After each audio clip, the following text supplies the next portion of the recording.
ನಾವು ಪ್ರತಿಭಟನೆ ಮಾಡ್ತಾ ಇರೋದು ಅಬಕಾರಿ ಇಲಾಖೆಯಲ್ಲಿ ಲೂಟಿ ನಡೀತಾ ಇದೆ. ಪ್ರತಿ ವೈನ್ ಸ್ಟೋರು ಬಾರ್ಗಳು ಮಂತ್ಲಿ ಫಿಕ್ಸ್ ಆಗಿದೆ. ಇವರು ಗಾಂಧೀಜಿಯವರ ಹೆಸರನ್ನ ಹೇಳ್ತಾರೆ, ನಾವು ಗಾಂಧೀಜಿ ಫಾಲೋಯರ್ಸ್ ಅಂತ. ಇಡೀ ರಾಜ್ಯದಲ್ಲಿ ಇವತ್ತು ಹೊಸದಾಗಿ ಸುಮಾರು 1,500-2,000 ಹೊಸ ಲೈಸೆನ್ಸ್ ಅನ್ನ ಕೊಟ್ಟಿದ್ದಾರೆ. ಇದು ಗಾಂಧೀಜಿ ಅವರಿಗೆ ಇವರು ಕೊಡ್ತಾ ಇರೋ ಗೌರವನ. ಇದು ಒಂದೊಂದು ಲೈಸೆನ್ಸ್ ಕೊಡಬೇಕಾದ್ರೂ 2-2.5 ಕೋಟಿ ಲಂಚ ಇವತ್ತು ರೆಡ್ ಹ್ಯಾಂಡ್ ಆಗಿ ಸಿಕ್ಕಾಕೊಟ್ಟಿದ್ದಾರೆ.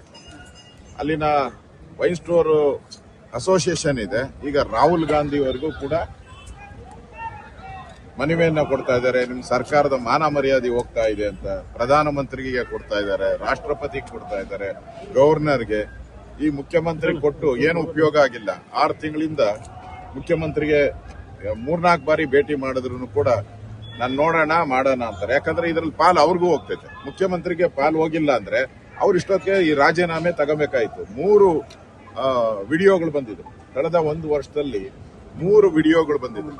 ಡೀಲ್ ನಡೀತಾ ಇರೋದು, ಎಷ್ಟು ರೇಟ್ ಫಿಕ್ಸಿಂಗು, ಮತ್ತೆ ಲೈಸೆನ್ಸ್ ಯಾವ ರೀತಿ ಹಣ ಕೊಡಬೇಕು, ಯಾರ್ಯಾರಿಗೆ, ಇನ್ಸ್ಪೆಕ್ಟರ್ಗೆ ಎಷ್ಟು, ಕಮಿಷನರ್ಗೆ ಎಷ್ಟು, ಮಂತ್ರಿಗೆ ಎಷ್ಟು, ಮಂತ್ರಿ ಮಕ್ಕಳಿಗೆ ಎಷ್ಟು, ಇವೆಲ್ಲ ಒಳ್ಳೆ ಸಿನಿಮಾದಲ್ಲಿ ನಡೀತಾ ಇರೋ ತರ ನಡೀತಾ ಇದೆ.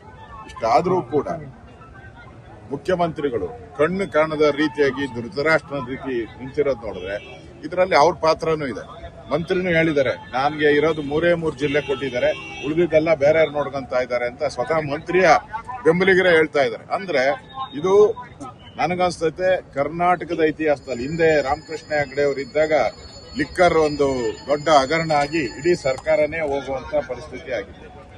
ಇದು 2.5-3 ಸಾವಿರ ಕೋಟಿ ಲೂಟಿ ಮಾಡಿ ಚುನಾವಣೆಗೆ ಕಳಿಸೋ ಅಂತ ಹುನ್ನಾರ ಮಾಡಿದ್ದಾರೆ. ಈ ಎಲ್ಲ ಪೂರ್ತಿ ಹಣನೂ ಕೂಡ ಅಸ್ಸಾಂಗೆ, ತಮಿಳುನಾಡಿಗೆ, ಕೇರಳಗೆ ಹೋಗುವಂತದಕ್ಕೆ ಈಗಾಗಲೇ ಎಲ್ಲ ಪ್ಯಾಕ್ ಮಾಡಿದ್ದಾರೆ. ಅಷ್ಟು ಹಣ ಕಲೆಕ್ಟ್ ಮಾಡ್ತಾ ಇದ್ದಾರೆ. ಅದಕ್ಕೋಸ್ಕರ ಮುಖ್ಯಮಂತ್ರಿ ನನ್ಗೆ ಗೊತ್ತೇ ಇಲ್ಲ, ನಾನು ನೋಡೇ ಇಲ್ಲ ಅನ್ನೋ ರೀತಿ ಇಲ್ಲಿ ಕೂತಿದ್ದಾರೆ. ಇದರ ವಿರುದ್ಧ ಈಗಾಗಲೇ ವಿಧಾನಸಭೆಯಲ್ಲಿ ನಾನು ಪ್ರಸ್ತಾಪ ಮಾಡಿದ್ದೀನಿ.